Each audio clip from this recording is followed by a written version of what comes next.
使我在5年前可以转换跑道，有了全职妈妈这一份又大又难的工作。尤其是老公，他之前是在外勤工作，是如此的音讯全无，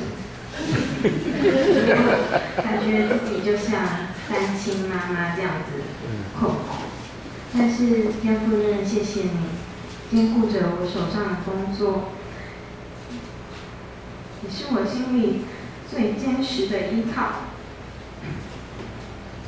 使我熬着练着，到今天仍然有天父你交付我继续未完待续的3宝育儿工作。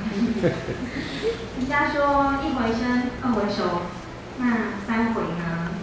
只能说第3回我很享受在其中，而且我很感谢这些年所有的经历，已经好像水到渠成这样子。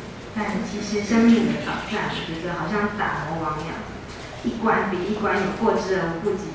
但是也因为前面神给我的这些历练，我感觉这些挑战呢，又好像不是超过我能够承受的。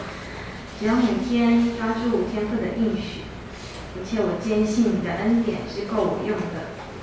人家都觉得很多，如果说出来，大家都会觉得啊是巧合啦，种种巧合。但是我知道这不是巧合，是爱我的天父在随时帮助我。因为你说万事都互相效力，叫爱神的得益处。天父，我爱你，并不是因着信靠你，一切之后都很顺利，而是我发现会有更多的挑战在前面。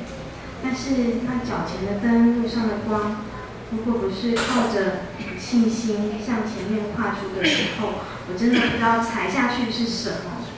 感谢天父也能够让我时常经历你奇妙的作为。感谢上帝也听我的祈求，给我很好的老公，也带领他们全家都可以认识你。而且真的是在后的必要在前，他都当执事比我还厉害。然后也感谢上帝让我们孩子去上幼稚园，好像都在你的计划当中，不费吹灰之力。